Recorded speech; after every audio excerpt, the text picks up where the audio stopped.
Il y a 10 000 ans, sur les rives du lac Turkana, une femme enceinte était assise, ligotée et sans défense, tandis que des flèches à pointe d'obsidienne sifflaient au-dessus de sa tête.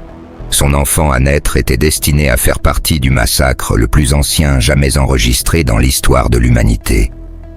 Oublie tout ce que Hollywood t'a appris sur les batailles préhistoriques. Il n'y avait ni affrontement épique à l'épée, ni discours enflammé avant le combat. La réalité était bien plus brutale, bien plus calculée, et n'avait absolument rien à voir avec les films. Ce que nous nous apprêtons à explorer va bouleverser tes idées reçues sur nos ancêtres anciens. Les premiers humains étaient-ils des chasseurs-cueilleurs pacifiques vivant en harmonie, ou bien étaient-ils capables d'une violence organisée et systématique, à un point tel que la guerre moderne paraît fade en comparaison? Aujourd'hui, nous allons plonger dans les preuves archéologiques pour découvrir ce qui s'est réellement passé lorsque nos ancêtres sont allés à la guerre. L'histoire ne commence pas avec des épées de bronze ou des boucliers en fer, mais avec des bâtons taillés et une précision mortelle qui allait déterminer quelle espèce humaine survivrait et laquelle disparaîtrait à jamais. Notre voyage à travers la violence préhistorique commence dans les grottes d'Espagne, où les archéologues ont fait une découverte troublante. Il y a 400 000 ans, bien avant l'apparition des humains anatomiquement modernes, quelqu'un a commis ce qui semble être le premier acte de violence interpersonnelle mortelle jamais enregistré dans l'histoire des hominidés. Le crâne 17, retrouvé à la cima de Los Huesos, présente 2 fractures distinctes par enfoncement sur l'os frontal. L'analyse médico-légale révèle que ces blessures ont probablement été causées par le même objet en 2 coups distincts, ce qui suggère une intention délibérée de tuer lors d'une confrontation en face à face. Mais cela ne représentait qu'une violence individuelle. La question qui hantait les archéologues était simple. Quand les humains ont-ils commencé à s'organiser en groupes, spécifiquement pour tuer d'autres groupes? La réponse est venue d'un endroit inattendu, les rives d'un ancien lac au Kenya, où les chercheurs ont découvert le secret le plus sombre de l'humanité. En 2012, des archéologues travaillant près du lac Turkana ont fait une découverte qui allait bouleverser fondamentalement notre compréhension de la nature humaine. Éparpillés dans un paysage aride, ils ont trouvé les restes de 27 personnes mortes violemment il y a environ 10 000 ans. Ce n'était pas simplement un autre site archéologique, c'était une scène de crime figée dans le temps. La Dre Martha Mirazon-Lar de l'université de Cambridge a dirigé l'enquête qui allait ébranler le monde de l'archéologie. Comme elle l'a expliqué dans la revue Nature, les morts de Nataruk représentent un témoignage de l'ancienneté de la violence et de la guerre entre groupes. Ces restes humains documentent l'assassinat intentionnel d'un petit groupe de chasseurs-cueilleurs sans sépulture délibérée, fournissant une preuve unique que la guerre faisait partie des relations intergroupes chez certains chasseurs-cueilleurs préhistoriques. Mais ce qui rendait cette découverte si choquante, ce n'était pas seulement la violence elle-même. C'était qui étaient les victimes et comment elles sont mortes. Parmi les 27 victimes, on comptait 8 femmes et 6 enfants, dont la majorité avait moins de 6 ans. 12 squelettes ont été retrouvés relativement complets, et 10 d'entre eux montraient des signes indiscutables de mort violente, traumatismes crâniens et faciaux, dus à des coups violents, mains et côtes fracturées, blessures par flèche dans le cou, et pointes de projectiles en pierre encore logées dans le crâne et la poitrine de 2 hommes. Peut-être le plus glaçant de tout, 4 personnes, dont une femme enceinte dans son dernier trimestre, semblaient avoir les mains liées au moment de leur mort. Le professeur Robert Foley, également membre de l'équipe de recherche, a réfléchi à ce qu'ils avaient découvert. Selon ses mots, il ne faisait aucun doute que l'agressivité et la létalité font partie de notre biologie, tout comme la tendresse et l'amour profond. Une grande partie de ce que nous comprenons de la biologie évolutive humaine suggère que ces 2 aspects sont les 2 faces d'une même pièce. Cette découverte représente la preuve scientifiquement datée la plus ancienne d'une guerre organisée entre chasseurs-cueilleurs nomades. Elle a anéanti une croyance bien ancrée en archéologie selon laquelle la guerre n'émergeait qu'au sein de sociétés agricoles sédentaires disposant de terres et de ressources à défendre. Il y a 10 000 ans, cette région n'était pas le paysage aride que nous voyons aujourd'hui. C'était une rive de lac fertile, regorgeant de poissons, de gibier et de plantes comestibles. Ces gens ne se battaient pas pour des ressources rares. Ils vivaient dans l'abondance. Les assaillants portèrent des armes qu'ils n'auraient normalement pas utilisées pour chasser ou pêcher. La présence de massues de tailles différentes indique une planification coordonnée. La présence de projectiles en obsidienne suggère que les assaillants venèrent d'ailleurs, spécifiquement pour mener cet assaut. Le docteur Miraon, elle, a souligné la nature délibérée de l'attaque. Des massues d'au moins 2 tailles ont été utilisées, ce qui indique que plusieurs agresseurs en étaient équipés. Cependant, cette découverte demeure controversée au sein de la communauté archéologique. Tous les scientifiques ne sont pas d'accord avec l'interprétation du massacre. Dans une réponse publiée dans la même revue, l'anthropologue Christopher Stoyanowski et ses collègues ont remis en question les conclusions. Ils ont soutenu qu'une grande partie des preuves supposées de violence auraient pu survenir après l'enterrement des corps, à la suite de processus naturels, plutôt que d'un traumatisme intentionnel. L'équipe de Stoyanowski a soulevé des questions fondamentales sur l'interprétation. Ils ont suggéré qu'une grande partie des traumatismes per mortem identifiés par Mirazon Lar avaient autant, voire plus, de chances de s'être produites après la déposition. Ils ont également soutenu que les corps de Nataruk étaient en grande partie articulés, organisés spatialement et présentaient peu de variations dans la position corporelle. Autant de caractéristiques incompatibles avec les squelettes retrouvés sur des sites de massacres bien documentés. Ce débat révèle quelque chose de crucial à propos de l'archéologie préhistorique. Nous travaillons souvent avec des fragments de preuves, en tentant de reconstituer des événements qui se sont produits il y a des milliers d'années. La différence entre un massacre et une catastrophe naturelle peut parfois dépendre de notre manière d'interpréter les fractures microscopiques des os anciens. Mais que Nataruk représente ou non un acte de guerre, une chose est indéniable. Nos ancêtres possédaient une technologie d'armement bien plus sophistiquée que ce que la plupart des gens imaginent. C'est ici que l'histoire devient vraiment fascinante. Alors que les Néandertaliens dépendaient encore de lourdes lances portatives qui exigeaient un contact rapproché avec leur proie, les premiers humains modernes avaient développé quelque chose de révolutionnaire, l'arc et la flèche. Une étude récente menée à Grotte-Mandrin, en France, a repoussé l'apparition du tir à l'arc en Europe à 54 000 ans. La Drelora Metz et son équipe ont analysé plus de 1500 minuscules pointes de pierre et ont fait une découverte remarquable.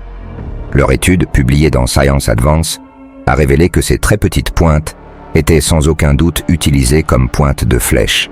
C'est leur taille extrêmement réduite, et plus précisément leur faible largeur, dont environ 30% pèsent à peine quelques grammes, qui permet d'exclure tout autre mode de propulsion balistique pour ces armes miniatures. Mais pourquoi cela est-il important pour comprendre les batailles préhistoriques? La différence technologique entre les Néandertaliens et les humains modernes était profonde. Une recherche publiée dans BBC Science Focus en a expliqué la portée. Les humains modernes qui ont migré en Europe étaient équipés d'armes à projectiles à propulsion mécanique, comme des propulseurs de saguets ou des arcs et flèches, leur offrant une stratégie de chasse bien plus efficace et un avantage décisif sur les Néandertaliens. Imaginez ce que cela signifie en termes pratiques. Alors qu'un chasseur néandertalien devait s'approcher dangereusement d'un mammouth ou d'un rival, un humain moderne pouvait tuer à distance avec une précision dévastatrice. La Metz a souligné les avantages pratiques. Les arcs et les flèches sont plus précis et plus simples à utiliser, ne nécessitent pas autant de force et peuvent être transportés dans le dos. De plus, ces armes peuvent servir à différents types de chasse, même à la pêche. Il ne s'agissait pas seulement de chasse, il s'agissait de la survie même. La supériorité technologique des humains modernes pourrait aider à résoudre l'un des plus grands mystères de la préhistoire. Pourquoi les Néandertaliens se sont-ils éteints alors que nous avons survécu?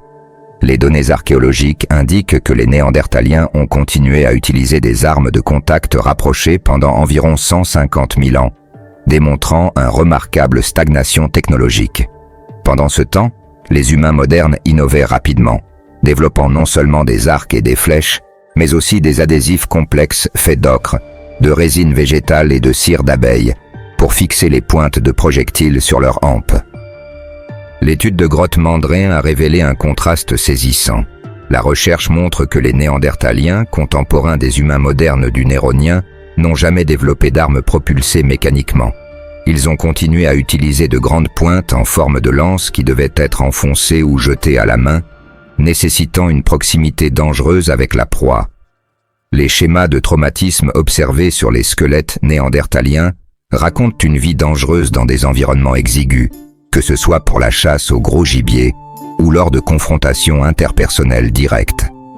Ils présentent fréquemment des blessures crâniennes dues à des coups violents et un taux élevé de ce que les archéologues appellent des fractures de Perry sur les avant-bras, résultant de tentatives pour se protéger des coups. Les squelettes des humains modernes de la même époque montrent des schémas très différents, correspondant à des individus capables de tuer à distance. L'Adrometz a proposé une perspective glaçante sur les applications militaires. Utilisées en combat, les arcs et flèches offrent un avantage net. Vous pouvez tuer facilement davantage de personnes tout en restant à distance de l'ennemi. À mesure que nous avançons vers le néolithique, les preuves de conflits organisés deviennent plus nombreuses et plus complexes. Le puits de la mort de Thalheim, en Allemagne, datant d'environ 5500 avant notre ère, jour après jour, révèle quelque chose d'inattendu à propos de la guerre préhistorique. Parmi les 34 squelettes découverts dans cette fosse commune, les chercheurs ont observé un schéma troublant. Il n'y avait aucune femme locale parmi les morts, bien qu'il y eût des femmes immigrées. Les recherches suggèrent que le principal motif de ce conflit aurait pu être la capture de femmes, plus que la conquête de ressources. Cette découverte remet en question nos idées reçues sur la violence préhistorique. Il ne s'agissait pas toujours de survie ou de territoire. Parfois, cela concernait les dynamiques sociales, la reproduction et des structures de pouvoir déjà étonnamment complexes.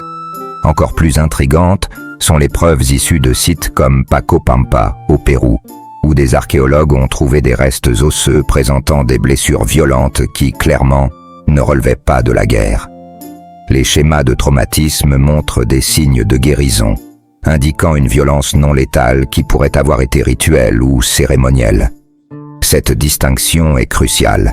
Toute violence n'était pas de la guerre, et tous les conflits ne portaient pas sur des ressources. Peut-être que les preuves les plus tangibles de conflits préhistoriques viennent des structures défensives érigées par nos ancêtres. Et c'est ici que les découvertes deviennent vraiment étonnantes. Le plus ancien fort connu du monde ne se trouve pas dans un village agricole, comme on pourrait s'y attendre. Il est situé en Sibérie et a été construit par des chasseurs-cueilleurs il y a environ 8000 ans. Des recherches récentes décrivent le fort Amna comme le plus ancien fort jamais identifié, construit par des chasseurs-cueilleurs. L'établissement fortifié comprend environ 20 fosses d'habitation protégées par des murs de terre et des palissades en bois. Cette découverte remet fondamentalement en cause l'idée que les fortifications étaient exclusivement associées aux sociétés agricoles. Elle démontre que même les chasseurs-cueilleurs pouvaient développer l'organisation sociale et la coopération nécessaires pour construire des structures défensives complexes. Rien qu'en Pologne du Nord, en Europe, les archéologues ont récemment découvert 15 nouveaux établissements fortifiés datant du néolithique et du début de l'âge du bronze. Certains s'étendaient sur plus de 20 hectares et comportaient des fortifications en terre et en bois structurellement comparables aux villes-châteaux médiévales. La présence généralisée de ces fortifications nous indique quelque chose d'essentiel. Les sociétés préhistoriques vivaient dans une constante perception de menace, suffisante pour justifier un investissement massif d'efforts collectifs dans l'architecture défensive. Alors, que se passait-il réellement lors d'une bataille préhistorique ? La vérité est bien plus complexe et plus troublante que n'importe quel film hollywoodien. Contrairement aux combats à l'épée chorégraphiés du cinéma, les batailles préhistoriques étaient probablement chaotiques, brèves et absolument brutales. Elles impliquaient des hommes, des femmes et des enfants. Elles utilisaient des armes de projectiles sophistiquées capables de tuer à distance, et elles étaient motivées par un mélange complexe de compétition pour les ressources, de dynamique sociale et de contrôle territorial.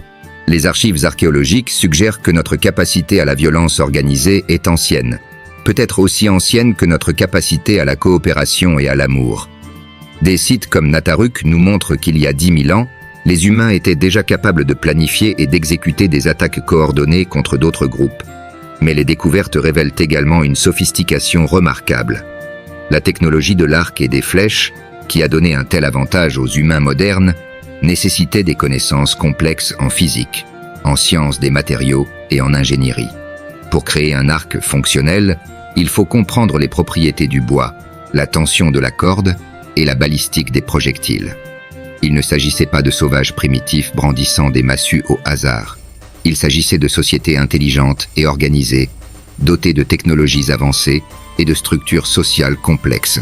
L'histoire écrite dans la pierre et les os sur les sites préhistoriques du monde entier nous révèle quelque chose de profond sur la nature humaine. Nous avons toujours été capables d'une coopération extraordinaire et d'une violence dévastatrice, souvent au sein des mêmes communautés. Comprendre cette violence préhistorique ne revient pas à la glorifier. Cela nous aide plutôt à reconnaître que la capacité à la guerre comme à la paix plonge ses racines dans notre histoire évolutive. Les mêmes capacités cognitives qui ont permis à nos ancêtres de développer des armes de projectiles complexes leur ont également permis de créer de l'art, de la musique et les sociétés coopératives qui ont finalement mené à la civilisation. Mais peut-être que le plus important, c'est que les archives archéologiques nous montrent qu'en dépit de notre capacité à la violence, c'est la coopération qui a fini par l'emporter.